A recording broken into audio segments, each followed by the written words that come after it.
Dry martini, lemon peel, shaken, not stirred. Vodka martini. Shaken, not stirred. Shaken, not stirred. Shaken, not stirred. Shaken, shaken, shaken, not stirred.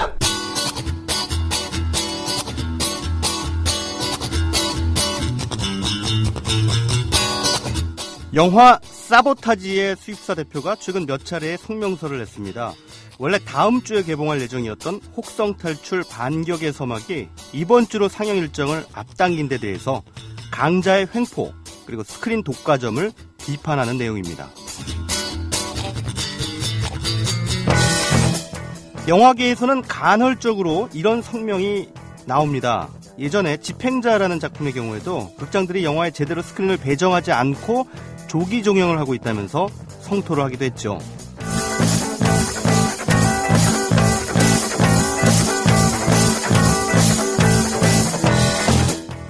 자, 그런데요. 이렇게 산발적이고도 간헐적인 신음소리가 우리의 영화 환경을 얼마나 바꿀 수 있을까요? 저는 회의가 듭니다. 스크린 독과점 때문에 피해를 보는 당사자들만이 신음소리를 내고요. 관객들과 나머지 영화인들은 그냥 침묵하고 있기 때문이죠.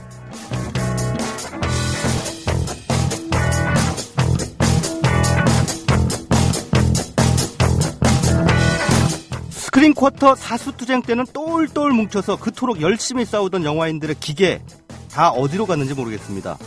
왜 스크린 독과점에 대해서는 조직적인 목소리를 내지 못하고 있는 걸까요? 혹시나 그 독과점으로 자신도 언젠가는 대박을 터뜨릴 수 있다고 믿고 있어서 그런 게 아닌가 의심이 듭니다.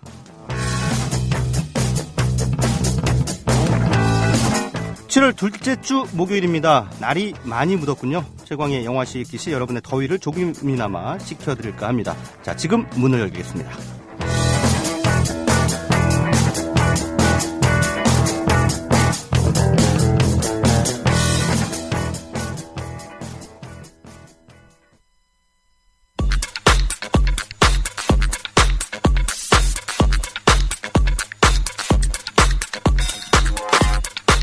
네, 극장가 흥행추 여러분은 비하인드 박스오피스로 출발합니다. 영화진흥위원회 통합전산망 기준 지난 주말 박스오피스 5위부터 1위까지 알아봅니다.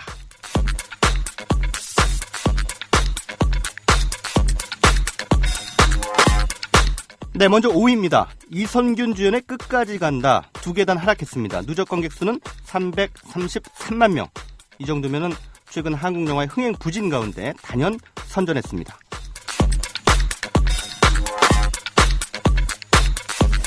4위는 역시 2계단 하락한 엣지 오브 투모로우입니다. 그러나 누적 관객 수는 벌써 455만 명.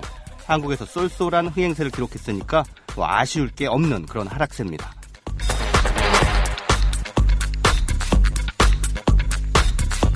3위, 새로 개봉한 공포영화 소녀괴담이 차지했습니다. 첫 주말 30만 명 정도의 관객을 모았는데요. 이 영화 손익분기점이 50만 명입니다. 그렇다면 손해는 보지 않을 것 같습니다.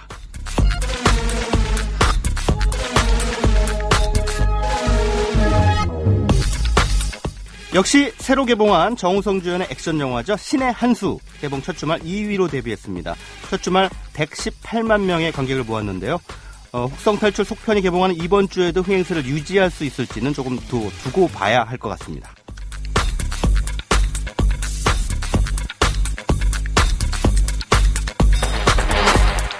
1위!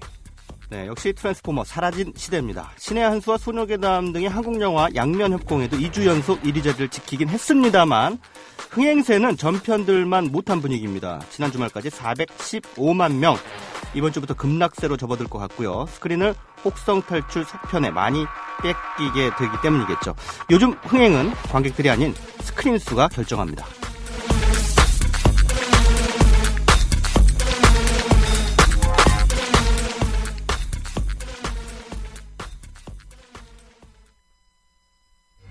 커피.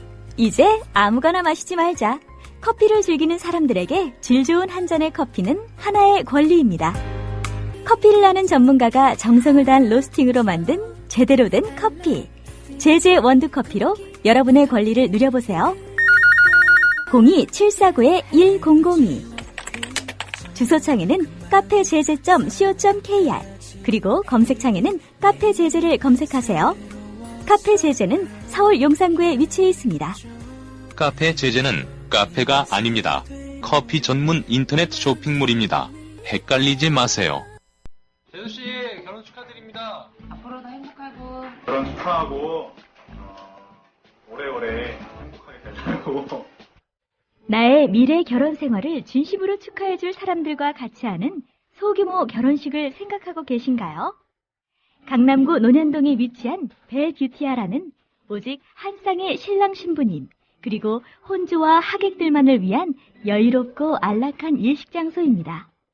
작아서 더 행복한 결혼식. 유부남이 된 걸 환영한다. 앞으로도 좋은 일만 가득했으면 좋겠다.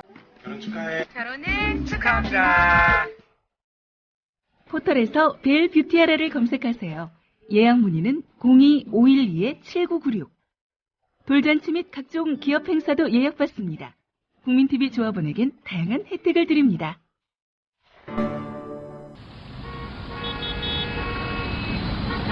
부장님, 대리운전은 뭐 부를까요? 아, 대리운전.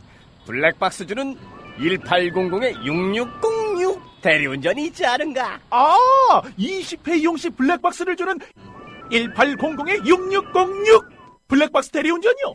그럼 검색창에 블랙박스 대리운전을 검색해보게. 홈피에는 다양한 상품들도 있다네. 저기 부장님, 블랙박스 대리운전에서는 국민TV에 후원도 한다면서요. 자네도 블랙박스도 주고 후원도 하는 1800-6606 이용하게. 역시 대리운전은 1800-6606. 네, 여러분 안녕하십니까. 일주일 만에 돌아왔습니다. 최광의 영화 시기십니다. 다크신사님, 반가요, 광희형님. 다크신사님도 굉장히 일관적으로 저희 방송 들어주시고 또 자주 게시판에 글 남겨주시는 것 같아요. 이렇게 일관성 있는 분들이 저는 참 좋습니다. 감사드립니다. 어느 틈님도 역시나 댓글을 달아주셨습니다. 예, 이분도 항상 생방송 아주 적극적으로 청취해주시는 본방 사수파라고 할 수가 있겠죠. 정말 감사드립니다. 스크린 독과점 언급을 하셨군요. 오늘도 잘 듣겠습니다. 라고 말씀해 주셨는데, 예, 이렇게 많은 분들이 흐흐님 출첵합니다. 라고 하셨는데, 보면은 게시판에요. 글을 올리시는 분들은 정말 감사드립니다만, 올리시는 분들만 올리시는 것 같아요. 좀 더 많은 분들, 이 방송 들으시는 분들 가운데 다양한 분들이 조금 더 적극적으로 예, 이런 말씀 저런 말씀 많이 좀 해주셨으면 좋겠습니다. 혹시나 방송 들으시다가 이건 아닌 것 같은데 라면 좀 시비도 좀 걸어주시고요. 예, 그러면서 좀 인터랙티브한 그런 방송을 우리가 만들어 나가면 더 재밌지 않을까 싶습니다. 자, 오늘도 다양한 순서, 알찬 순서들이 준비가 되어 있습니다. 이따가 시네톡톡 시간에는요, 오늘 이번 주 개봉한 영화죠. 한국 독립영화 수키라고 하는 작품에 양지은 감독님 그리고 주연 배우 최민서 씨 모시고 찰진 대화를 나눠볼까 합니다. 지금 벌써 와 계십니다. 그래서 국민카페에서 지금 차 한잔 드시면서 대기하고 계십니다. 행복한 둥이맘님 출첵합니다. 다양한 영화 부탁드령용 드려요를 잘못 쓰셨군요. 네, 오타가 났군요. 네, 아무튼 반갑습니다. 네, 섞지 말고 흔들어로 이어가겠습니다.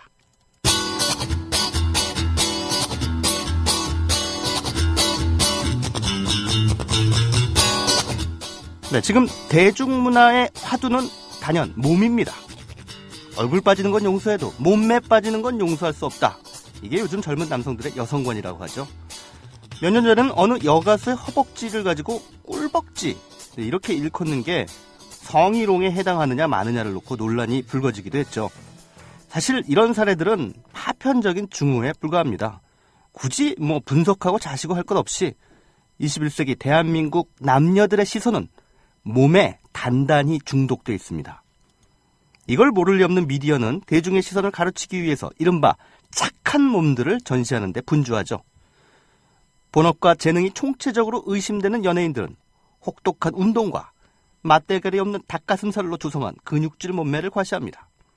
쑥과 마늘로만 연명해서 인간이 된 웅녀의 환생인 것처럼 굴죠. 남자 연예인들에겐 이른바 초콜릿 복근이 필수 코스가 됐습니다. 그냥 여자 연예인들은 또 그냥 매끈해서는 안 됩니다. 이 볼륨 있는 몸매 필수죠. 네, 한마디로 섹스 어필해야 한다는 얘기입니다. 소녀시대 그리고 그녀들의 짝퉁들은 소녀들의 허벅지를 해방시켰죠. 더불어 아저씨들의 죄책감도 해방시켰죠. 가수 B 그리고 그의 아류들은 남자의 몸도 탐닉의 대상이 될 수 있음을 입증했습니다. 더불어 아줌마들의 관음증이 실제한다는 걸 입증했죠.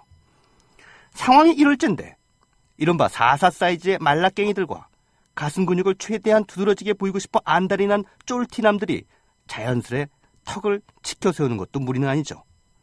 그들은 시선을 가로챌 권력을 지녔습니다. 흘러내리는 옆구리살을 주체 못하는 이들은 괜시리 주눅이 듭니다. 그들은 시선의 권력으로부터 소외됩니다. 오늘도 거리에는 자신의 몸에 대한 나르시시즘과 타인의 몸에 대한 관음증을 얹은 날렵한 시선들이 분주히 오갑니다. 몸은 시선의 권력학에서 한 걸음 더 나아갑니다. 몸이 사회적인 지위를 상징하고 노는 물을 결정합니다. 청담동 또는 압구정동은 그 물에 어울린다는 자타적인 필터링을 거친, 그러니까 몸의 감옥에 갇혀버린 가련하고 유치한 남녀들의 천국 또는 지옥이 된 지 오래죠. 홍대 앞 클럽들도 마찬가지입니다. 몸을 기준으로 한 자기들의 물을 자기들이 검열합니다. 불가피하게 대중의 욕망을 채워내야 하는 배우들로선 더더욱 시대를 풍미하는 몸의 정치학에서 자유로울 수 없죠. 근육맨의 대명사가 된 이병헌의 경우가 대표적입니다. 사람들의 반응이야 다 다르겠지만 적어도 미디어들은 그의 단단한 근육에 찬사를 보내는데 게으르지 않습니다. 이병헌 또한 대중과 미디어의 그런 시선에 적절하게 화답해왔죠. 자, 그렇다고 그의 근육질 육체가 단지 전시용일 뿐이라고 평가절하하기도 쉽지는 않습니다. 그가 맡아온 캐릭터들과 근육질 몸매가 그럴싸하게 어울렸기 때문이죠. 좋은 놈, 나쁜 놈, 이상한 놈의 나쁜 놈 박창희를 비롯해서 G.I. 조에서 맡은 스톰 섀도우 역할을 수행하는 데 있어서 이병헌의 다듬어진 근육질 몸은 더없이 안성맞춤이었습니다. 만약 그가 그런 캐릭터들의 그냥 밋밋한 책으로 등장했다면 어떨까요? 그건 마치 우디 알렌이 영화 300에 나온 거나 진비 없을 겁니다. 반대로 굳이 근육질 몸이 어울리지 않음에도 불구하고 그런 몸을 애써 과시하는 경우도 있습니다. 허진호 감독의 영화 외출, 주인공 배용주는 아내의 외도를 뒤늦게 알고 고뇌하는 남자로 나오죠. 콘서트 조명 감독을 직업으로 가지고 있는 이 남자는 손예진이 연기한 여주인공 서영과의 배드신을 앞두고 헬스클럽에서 단백질 쉐이크 마셔가며 단련했을 게 뻔한 몸을 보여줍니다. 그건 손예진도 마찬가지죠. 매끈한 S라인에 복근이 장난이 아닙니다. 아, 이 복근 짱짱한 여성이 남편의 배신을 깨닫고 눈물 흘리다 동병상련의 근육남 품에 안기는 장면, 도무지 감정이입이 안 됩니다. 영화 아저씨에서 원빈이 복근을 드러내며 머리를 깎는 장면이 없었더라면 아마도 관객 300만 명 정도는 빠졌을 거라고 누군가 그러더군요. 일리 있는 얘기입니다. 최근에 개봉한 영린의 정조는 새벽에 헬스를 합니다. 현빈은 이른바 환한 등 근육을 보여주죠. 이 장면 역시 남성의 준수한 몸에 대한 여성 관객들의 탐닉 욕망에 화답하기 위함이란 건 너무나 명약관화하죠. 어떤 여성 관객은 그러더군요. 영화 쌍화점에서 가장 기억에 남는 건 송지효의 가슴이 아니라 상대역이었던 조인성의 엉덩이였다고요. 두말하면 잔소리겠지만 배우의 몸은 그들의 영화적인 수행과 제대로 결합할 때 빛을 발합니다.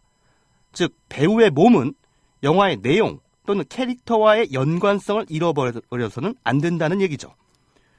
고무줄처럼 몸무게를 늘렸다 줄였다 하는 배우들의 초인적인 악전고투는 자신의 몸을 철저하게 캐릭터에 일치시키는 이른바 메소드 연기의 실천입니다.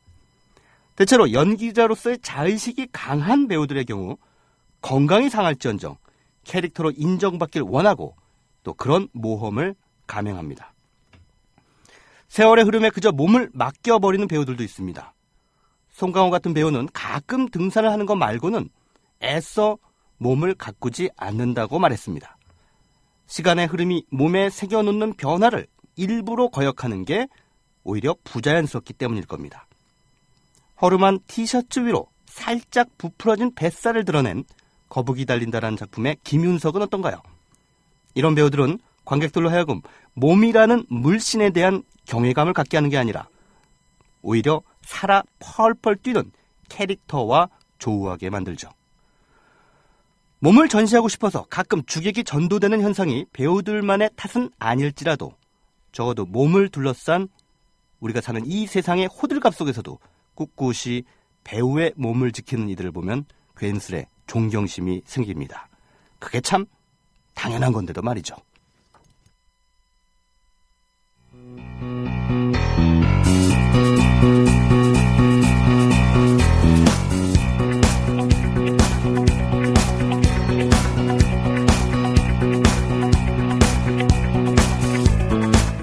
네, 새로 극장가의 간판을 내거는 개봉 신작 알아보고 현금 평점도 매겨봅니다. 개봉작 두루치기 볼륨 업!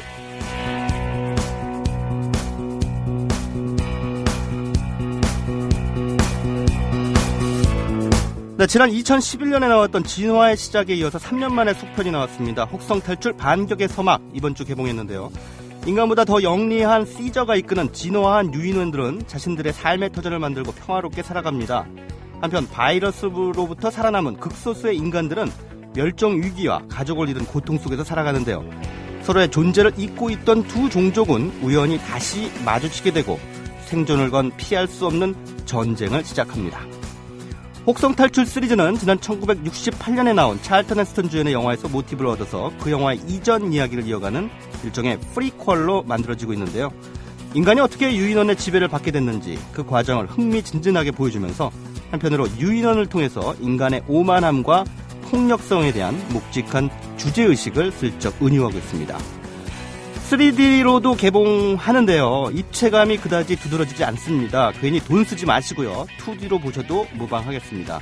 창의성 지수는 10점 만점에 7점이고요. 평균 평점은 주말 관람료 9,000원을 기준으로 했을 때 만원입니다.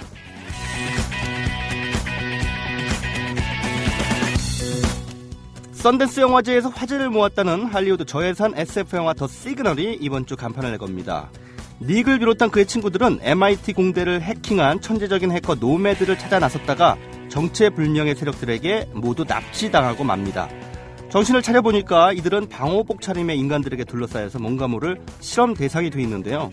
영화는 도대체 이들의 정체는 무엇이고 주인공들은 왜 이들에 의해 납치된 건지 의문을 던진 채 마지막 반전을 향해 달려갑니다. 스타일리시한 화면 연출로 뭔가 다른 듯한 분위기를 자아내는데요. 그런데 그래서 뭘?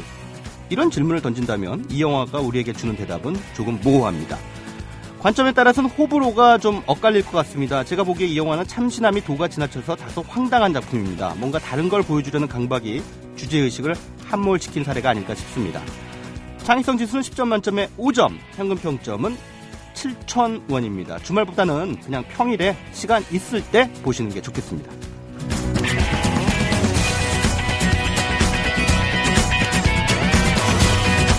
네, 마지막으로 소개해드릴 영화는 랄프 스테드먼 스토리 이상한 나라의 친구들이라는 제목의 다큐멘터리입니다. 롤링스톤 등의 잡지에 아주 독특하고 인상적인 일러스트를 남겼던 미국의 저명한 사파가죠. 랄프 스테드먼의 인생과 작품 세계를 담아내고 있는데요. 영화가 담아내는 그의 작품 세계는 예술을 뛰어넘는 예술입니다. 세상을 더 나은 방향으로 바꾸기 위해서 도끼와 풍자가 넘쳐나는 일러스트레이션 작품을 남겼고 70이 넘은 지금도 왕성한 활동을 하고 있는데요. 한 거장의 작품 세계를 망라하는 이 작품은 그 자체로 또 다른 예술입니다. 스테드먼의 작품을 활용한 다양한 애니메이션과 상당한 공력이 들어간 촬영, 멋진 음악이 앙상블을 이루고 있습니다. 예술가를 꿈꾸는 이라면 혹은 예술의 본령이 무엇인지 탐문하고 싶은 이라면 놓쳐서는 안 될 작품입니다. 배우 조니 뎁이 인터뷰어이자 나레이터로 등장합니다. 창의성 지수는 10점 만점에 8점, 현금 평점은 12,000원입니다.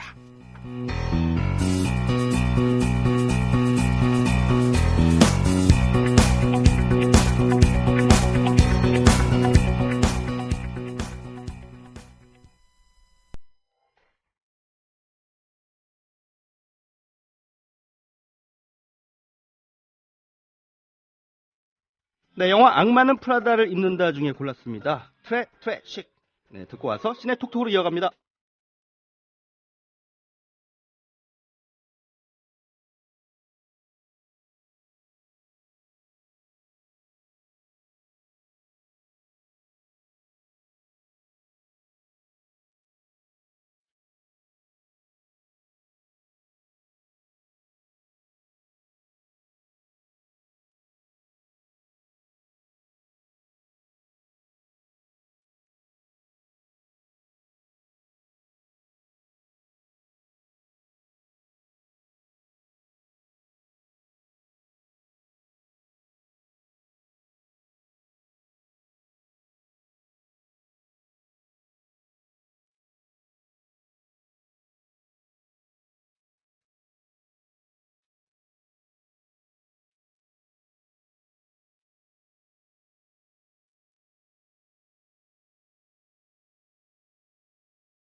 아프지 말고.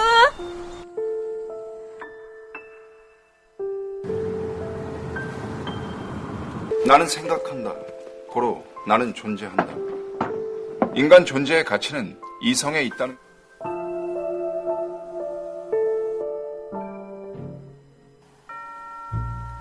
그런 신비함을 가지고 있다고. 간병인을 불렀어요. 돌보던 환자들이 모두 나왔대요. 오늘부터는 내가 네 엄마야. 내가 널 꼭 낫게 해줄게.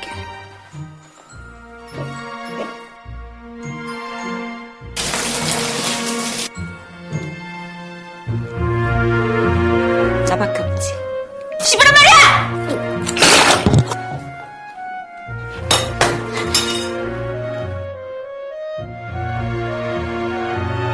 날 죽이고 싶어?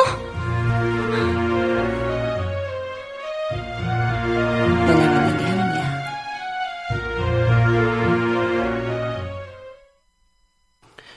네, 방금 들으신 예고편 뭔가 좀 묘하죠? 네, 수키라고 하는 영화입니다. 이번 주에 개봉했는데요. 씹으란 말이야! 네, 라는 대사를 알려주신 우리 최민서 배우님도 오셨고요. 또 수키라는 영화를 연출한 양지은 감독님도 오셨습니다. 어서 오십시오. 안녕하세요. 반갑습니다. 예, 반갑습니다.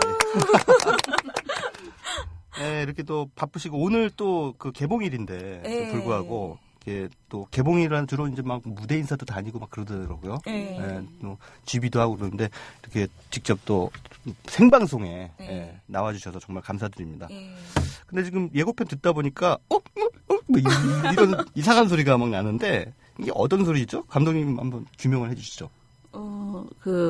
윤 교수라는 네네. 사람이 수키한테 당하는 소리? 당하는 소리야? 뭘 당합니까? 몸으로.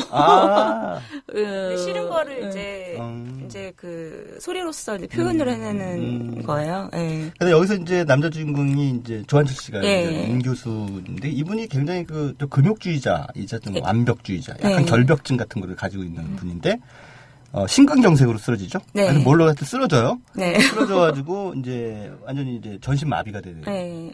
몸이 전신 마비가 됐지만 어쨌든 정신은 좀 멀쩡한 그런 상황에서 우리 이제 최민서 씨가 연기한 수키가 간병인으로 이제 낫게 해주죠. 예, 고용을 해서 근데 이 간병의 방식이 좀 특별하다. 예, 수키만의 방식으로 간병을 하죠. 어떤 방식입니까? 그건 이제 영화를 보셔야죠.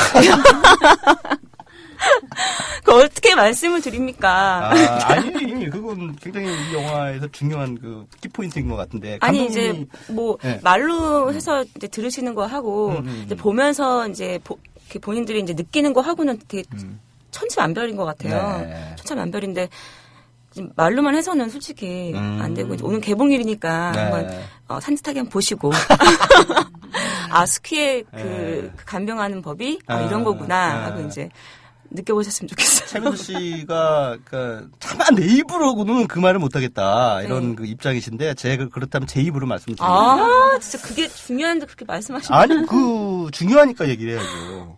섹스 테라피죠, 섹스 테라피 일종의. 예, 이게 성적인 방식으로 간병을 하는 건데 이거 굉장히 독특한 어떻게 보면 좀 판타직한 느낌도 들고요. 사실은 이런 식으로 간병하는 분은 세상에 안 계시겠죠. 어떻습니까? 그렇죠. 감독님은 어떠다가 이런 설정을 생각하게 되신 거예요? 저는 이제 저희 아버지 병원에 계실 때 네네. 그냥 병문안 갔는데요. 네. 옆 침대에 있는 환자를 봤는데 중년이었어요. 네. 근데 뇌를 이만큼 도려냈나 봐요. 뇌가 움푹 파였는데 네. 그 사람은 휠체어에 앉아 있었고 네. 이게 아주 뚱뚱한 그냥 진짜 아줌마 같은 간병인이 계셨는데 네네. 그분이 막 어린애 다루듯이 하더라고요. 근데 그 남자분이 저를 바라보는 눈빛이 아니 굉장히 무안해하고 치욕을 느끼고 그런데 굉장히 눈빛이 깊고 지적이었어요. 그래서 여기서 뭔가 나오겠다 해가지고 철학적인 한 담론을 끄집어내가지고 네네. 그 재밌는 스키라는 독특한 캐릭터가 나온 것 같아요. 영화가 담고 있는 철학적인 담론이 무엇인지에 대해서는 조금 이따가 좀 탐문을 해보도록 하고요. 일단은 영화가 이제 어떻게 보면 스키라는 캐릭터가 굉장히 중요한 영화 아닙니까? 네. 뭔가 좀 4차원적이고 초현실적이고 네. 이런 느낌의 캐릭터이고 이전의 영화에서 한국 영화에서는 사실 전무후무한 여성 캐릭터이기 때문에 이 캐릭터를 과연 누구에게 맡길 것인가, 어떤 배우가 적합할 것인가라고 했을 때 결국 최종 선정은 이제 최민서 씨가 하기로 이제 됐죠. 네네. 감독님 입장에서는 스키라는 캐릭터가 최민서 씨의 어떤 싱크로율이랄까요? 네. 이게 제대로 맞았다라고 생각을 하시기 때문에 캐스팅을 했겠죠? 그럼요. 저는 사실 처음에 이제 이 캐스팅 할 때는 네. 수키도 그렇고 윤 교수도 그렇고 그 배우에 따라 네네. 달라진다고 생각했어요. 네. 그러니까 어떤 배우가 되냐에 따라 그런 면에서 보면 저는 최민서 씨가 수키로 캐스팅된 게 저한테 저도 그때도 한번 말씀드린 적이 있는데 수키를 만든 감독한테는 굉장히 행운이었다. 그러니까 아주 수키만의 어떤 최민서만의 네네. 수키 아주 독특하고 매력적으로 나온 것 같아요. 많은 분들이 아마 여기도 지금 오케이 마리님이 최민서 그분 맞죠? 대박! 영화 챔피언에 나오신 이렇게 네, 하셨는데, 맞습니다. 예, 그 챔피언에서의 최민서 씨의 이미지들을 많이 기억하고 계실 거예요. 근데 네. 그때 저도 그 영화 보면서 아니 저런 청순한 청순녀가? 이러면서 아니 그러니까 사람마다 예. 다양한 면이 있죠. 예. 청순한 게 있으면 예. 또 어떤 끼이는 것도 있고 예. 여러 가지가 있죠. 예. 그러니까 그때 챔피언에서의 그 이미지로 최민서 씨를 기억하시는 분들은 아마 이 영화 스키에서의 최민서 씨를 보면 아마 깜짝 놀라지 않을까. 예. 저 배우한테 저런 면모가 있네라고 하면서 굉장히 그 어떻게 보면 180도 다른 그런 캐릭터라고 할 수가 있잖아요. 네. 또 어떻게 보면은 또 뭐 과감한 배드신 연기도 하셔야 되는 그런 상황이어서 이 스키라고 하는 캐릭터에 끌렸던 어떤 가장 중요한 포인트가 있다면 뭐였을까요? 우선은 제가 네. 수키를 딱 읽어보고 나서는 친하죠? 제가 그냥 수키를 만들고 싶었어요. 아. 네.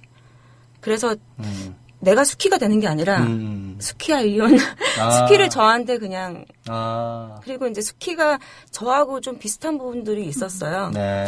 좀 엉뚱한 것도 있고 좀 아까 말씀하셨던 것처럼 4차원적인 부분도 있고 또 뭐 싫은 건 싫고 좋은 건 좋고 또 모성의 부분도 그렇고 또 제가 뭐 시집은 안 갔지만 또 이제 조카를 좀 1년 동안 키워본 적이 있어서 그런 면도 좀 잘 기억이 나서 내가 스키를 한번 해봐야겠다. 나 아니면 못한다. 그래서 약간 좀 엉뚱한 스키만의 어떤 생각으로 감독님께 프로포즈를 했죠. 네. 그러면은 제가 한번 해보겠습니다라고 민서 씨가 얘기를 하셨. 이건 저예요, 감독님. 그렇죠. 뭐 감독님 입장에서는 너무나 땡큐였겠어요. 그럼요. 그 어떻게 나올까 처음에는 민서 씨를 이제 잘 모르고 그게 사실 저예산 영화잖아요. 네네. 그러니까 민서 씨를 완전히 알기 전에 촬영이 들어갔어요. 네네. 뭐 그런데 굉장히 저도 궁금했죠. 궁금하고 어떻게 나올까 과연.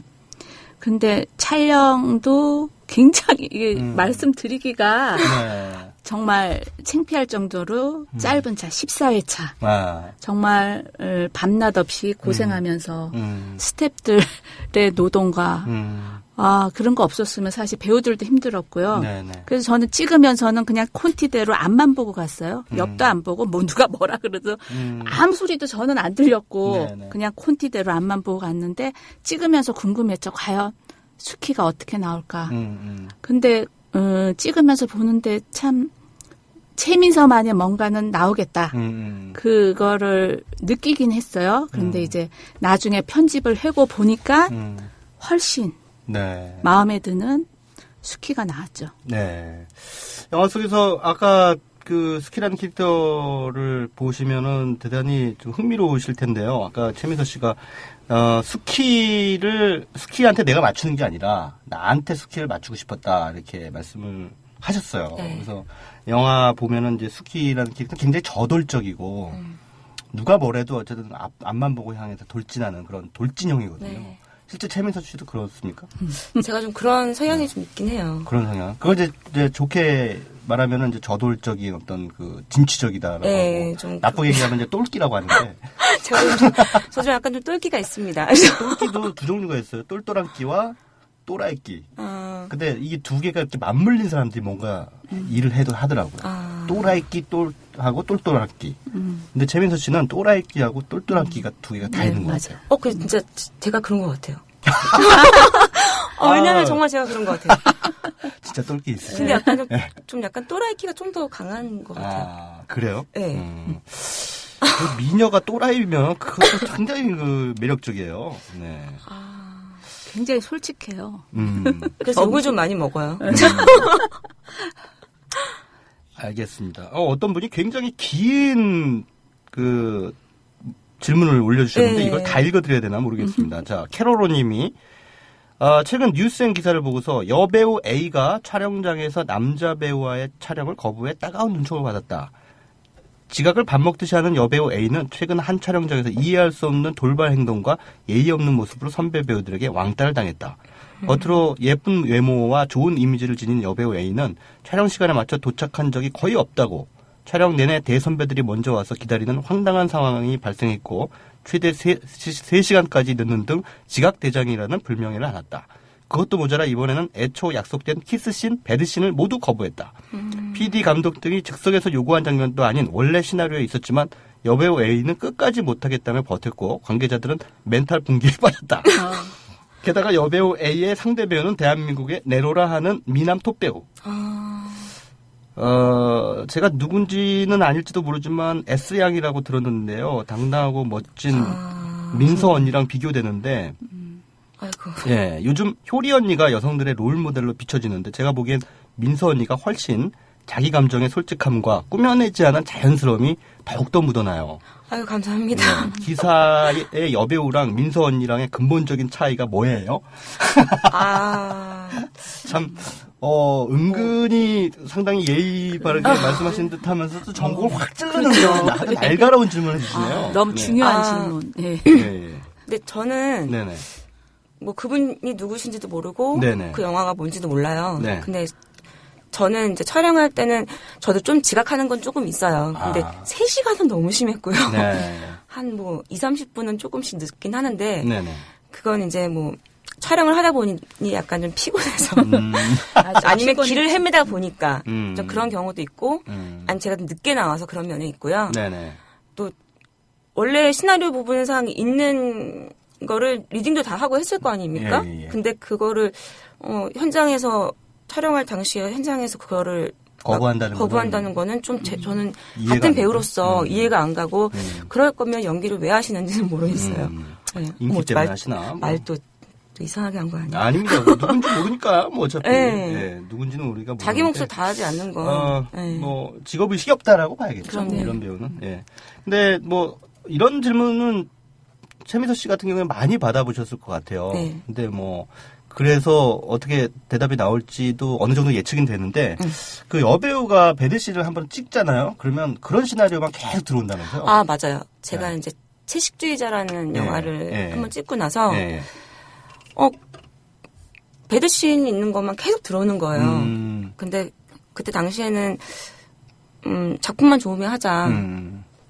근데 너무 심하게 들어오는 거예요. 그래서 이제 뺐어요, 뒤로. 빼고 이제 제 스스로를 돌아보게 됐죠. 네네. 아니, 나는 배우고, 또, 나도 많은 역할을 할 수 있는데, 나는 왜 저렇게 배드씬만 들어오지? 나 저런 거 안 해도 할 수 있는데, 감독님들은 왜 몰라주시지? 너무 속상한 거예요. 네네. 그래서 한동안, 이제 제가 일을 안 했어요. 일을 안 하다가 이제. 그래요. 한참 최민서 씨가 한참 안 나왔어요. 네. 제가 이제, 혼자만의 어떤 슬럼프에 빠지면서 그랬다가 딱 본 게 스키예요. 근데 애가 캐릭터 보니까 이제 되게 참신한 것도 있고 여러 가지 면모를 되게 갖고 있어요. 되게 재밌고 애가 자기 그 주의대로 가긴 하지만 사람들이 봤을 때는 되게 엉뚱한 캐릭터인 거예요. 물론 배드씬도 있긴 하지만 근데 배드씬을 위주로 보시는 건 아니라고 생각해요. 일단 스키라는 뭐, 예, 영화를 예. 봤을 때는 예, 예. 일단 스키의 어떤 생각과 스키가 어떻게 살아왔는지 또 어떻게 뭐 치료를 하는 방식과 네네. 뭐 그런 것만 보셔야지 네. 처음부터 이건 19세 영화야. 이렇게 딱 하고 보시면 정말 이거는 재미가 없겠죠.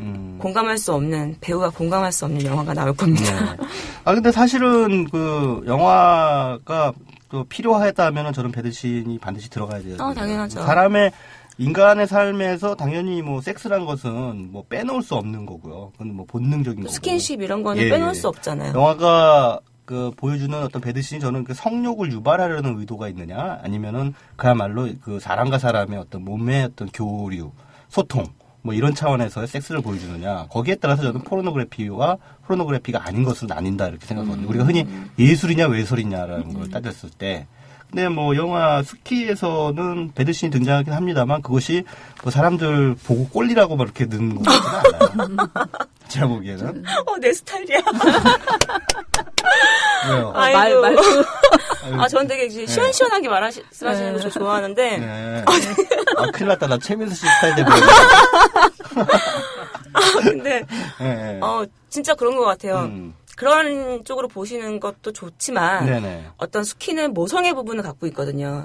그래서 그렇죠. 그것도 굉장히 중요해요. 예, 환자 보고 내가 이제부터 네 엄마야. 그리고 이제 자기만의 치료법이 섹스가 아니란 말이에요. 네네. 이건 치료법이고 얼러주고 달래주고 내가 그냥 다 관리해주는 거거든요. 내 아기처럼. 그러니까 성욕 자체도 관리해주는 그럼요. 네. 그러니까 얘가 어떤 신경 자체를 이제 되살아나게끔 하기 위해서 하는 건데 이거를 무조건 섹스 어필하다고 하시면 보지 마. 알겠습니다. 어쨌든 그 영화가 담아내는 그 이 영화 안에서 에로스라고 하는 화두는 굉장히 중요한 부분이라고 저는 생각합니다. 양진 감독님이 이 영화를 통해서 보여주려고 하는 에로스의 풍경은 무엇인지 좀 말씀을 좀 드릴 수 있을까요? 그거에 중점을 사실은 둔 좋죠. 거는 예, 굉장히 에로스가 굉장히 중요한 비중을 중요합니다. 차지하는 거고. 예, 그리고 뭐 사람한테도 중요한 거고. 예. 근데 이제 이 영화에서는 네네. 사실 뭐 괜히 어렵게 네. 철학적인 담론을 계속 얘기를 하지만 네네. 딱 시키는 몸, 윤 교수는 정신 요렇게 딱 놓고 이제 시나리오 작업할 때 네네. 그렇게 놓고 몸의 상징인 스키를 통해서 정신의 상징인 윤 교수가 변화되는 그걸 그리고 싶었어요. 그렇게 그런 거를 딱 놓고 그렇게 시나리오를 쓰니까 당연히 자연스럽게 네네. 그런 것들은 스며들게 네네. 필요했던 것 같아요. 대답이 안 되나요? 아니요. 그리고 좀 전에 저 배우의 어떤 노출 같은 거, 전 진정한 배우라면, 그러니까 저도 이제 시나리오를 쓸 때 많은 자료, 하여튼 뭐 공부도 해야 되고, 뭐 그런 것들이 다 저의 어떤 소재들이잖아요. 네. 소재들이고 도구들이고, 근데 이제 배우들한테 네. 이제 몸이 저는 도구라고 생각해요. 네, 근데 네. 우리나라 여건이 워낙에 또 좀 프랑스나 이런 데랑 다르기 때문에 네.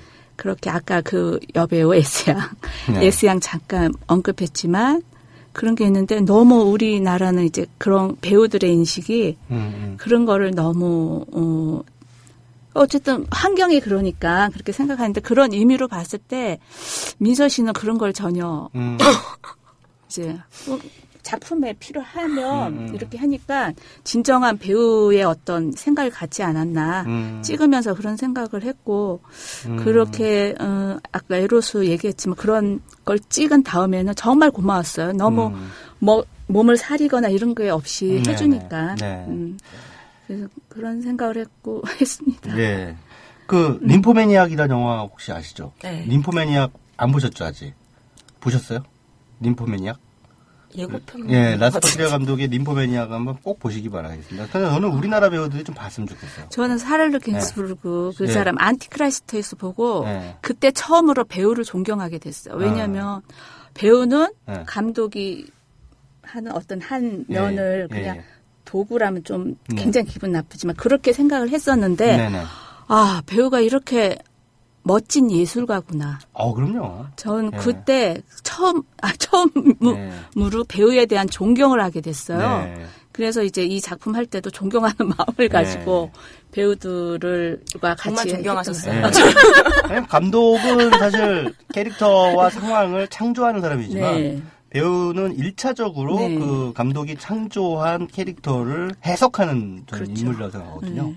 그래서 얼마나 탁월하게 해석해내느냐에 네. 따라서 그 관객들에게 다른 정서를 안겨준다. 네. 그리고 감독이 의도했던 것 이상의 플러스 네. 알파를 만들어내는 그런 네. 배우들이 있단 말이에요. 네. 저는 그런 배우들은 작가라고 그렇죠. 호명을 해도 저는 무방하다. 좀 이렇게 멋진 생각합니다. 예술. 그러니까 몸과 영혼으로 네, 그가 가진 모든 걸로 표현을 해내는 것 같아요. 네네. 그런 면에서 굉장히 배우를 존경합니다. 그러니까 얘기하려다 까먹었네. 그러니까 뭐 ним포매니악 같은 영화 보면은 그 뭐 당대 우리 이 세계적으로 네. 내놓으라 하는 스타들이 나와서 다 성기 노출하고 뭐 이러거든요. 아주 그냥 과감하게 그냥 다 보여줘요. 안티크라이스트 보셨죠? 네. 거기서 아랫도리만 벗고서는 막 다니잖아요. 예. 그 여배우가 그 유명한 여배우가 그러니까 저는 정말 그걸 보고 뭐 어떤데, 너무 부러우면서도 뭐 이런 거 있잖아요. 이거 뭐 너희들은 뭐 이거 안 달렸어? 이거 없어? 그러니까요. 목욕탕에 가면 다 보는 거 아니야?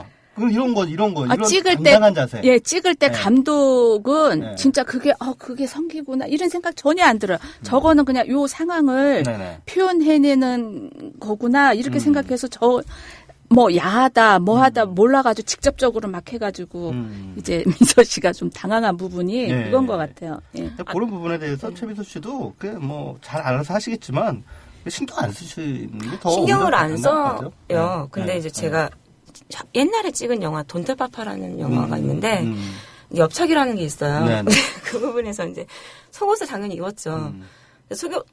속옷이 나왔는데 그 장면만 캡처를 하셔가지고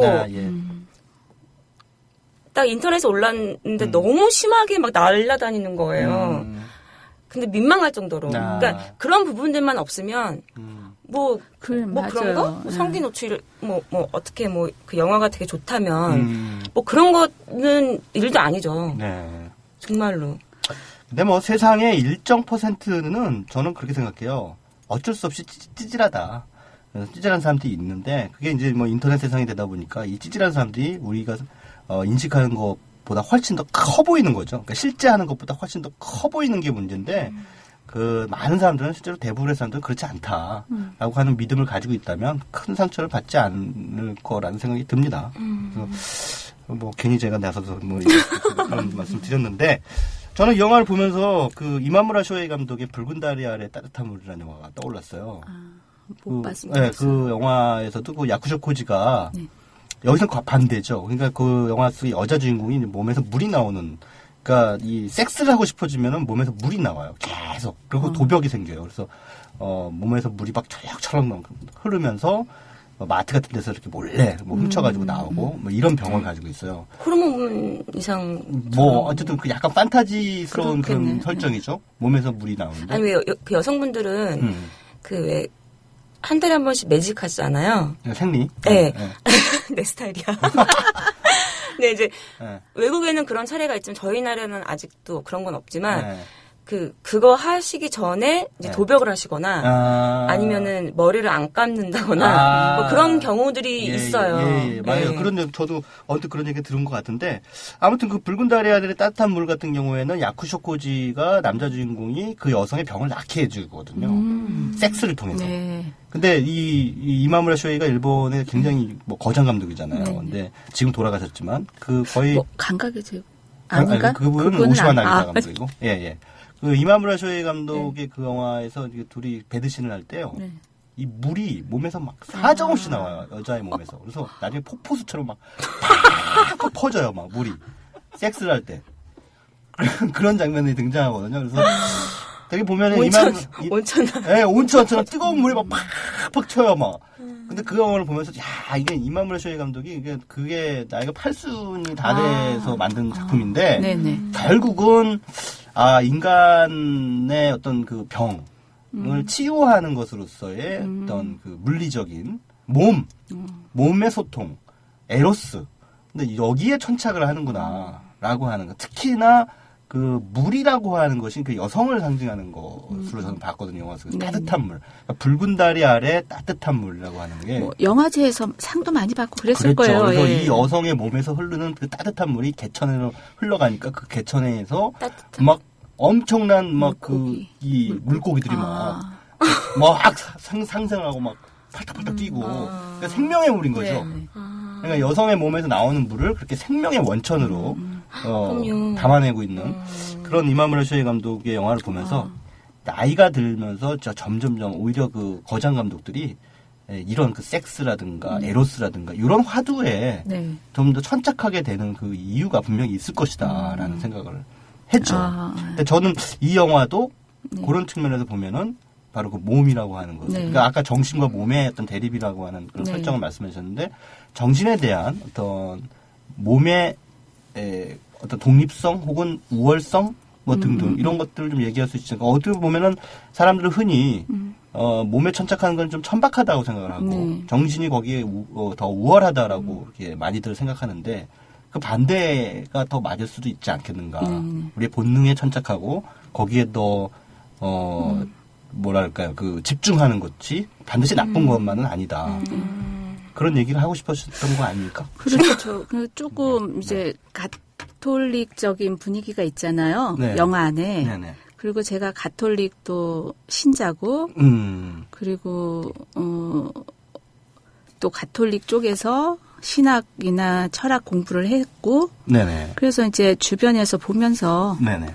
이제 어쨌든 그 신학 쪽에서 옛날 뭐 중세니 이런 신학들 그런 데서 어떤 절제하고 이렇게 했던 그런 것들도 제가 이제 공부를 하면서 알게 모르게 그런 게 또 주변에 이제 신부님들은 결혼 안 하시잖아요.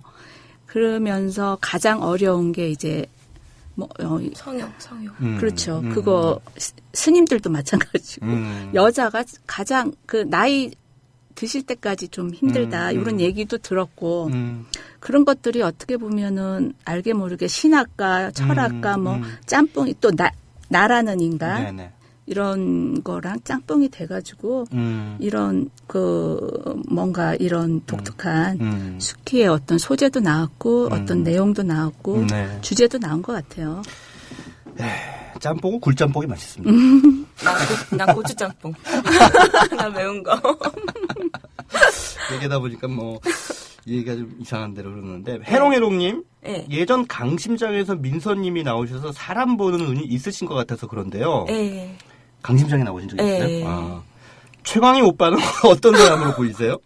오빠인가요? 네, 해롱해롱님이 첫인상이라든지 아직까지 방송 들으면서도 잘 몰라서요 라고 이렇게 하셨는데 참 적절한 질문을 해주시네요. 네. 되게 저도 두 번째 뵀는데요. 네네.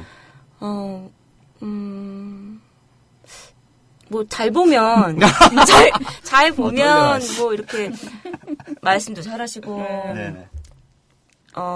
잘 토닥거려 주시고 네네. 막 그런데 이제 약간 좀 조금 삐끗하게 얘기하면 오지랖이 넓다 그런 거 아닌가? 오지랖이 넓다. 넓고 예.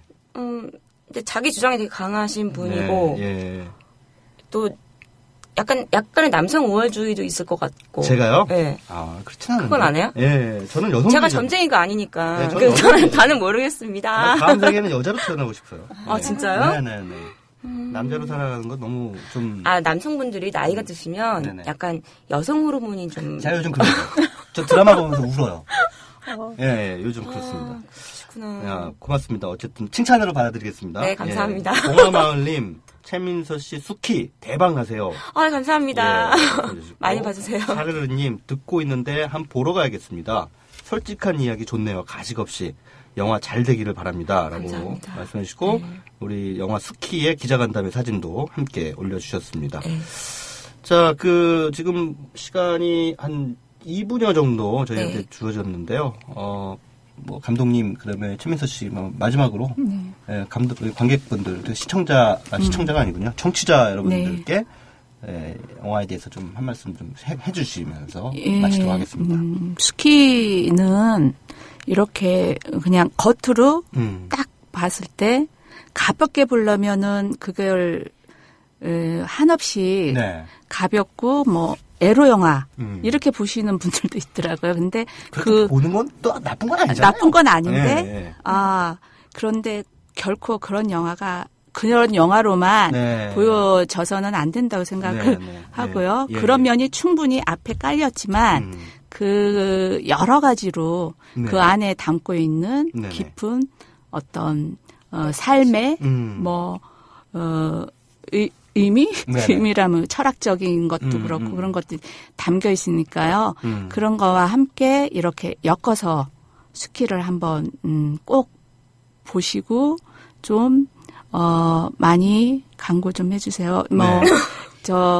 좀 많이 오늘 조금 속상한데요. 지금이 한창 상업영화의 홍수 속에 스키가 그동안 화제는 많이 됐는데 네. 개봉관이 너무 적어서 많이 속상합니다. 맞습니다. 그래서 네. 제가 지금 몸살이 난 게 이게 왜일까? 근데 좀 몸이 안 좋은데 이게 아마 그 영향이 아닐까 생각을 합니다. 제가 그래서 치료드릴게요. 여성분도 고객이 될 수 있나요? 네. 뭐 스키의 고객이 될 수는 없잖아요. 남자들만. 한 번도 해본 적이 없어서. 그럼 그 스키 같은 캐릭터에게 그런 그 간병을 좀 받고 싶습니다, 정말. 네. 자, 아무튼 최민서 씨도 한 말씀 해주시죠. 예. 저도 아까 말씀하셨던 것처럼 그 말 하려고 했는데 먼저 가로채십니다. 미안. 저도 오늘 개봉일인데 네네. 뭐 그 관수가 별로 안 돼서 속상하긴 한데 네네. 아무튼 뭐 시작이 반이라는 얘기가 있잖아요. 일단 많은 분들이 응원해 주시는 만큼 또 분명히 인기 있고 또 재밌게 보시는 분들도 많을 거라 생각하고요. 스키 많이 사랑해 주시고요. 옆에 계신 최강희 기자님도 많이 사랑해 주시고 제 스타일입니다. 네. 아무튼 많이 사랑해 주세요. 감사합니다. 감사합니다.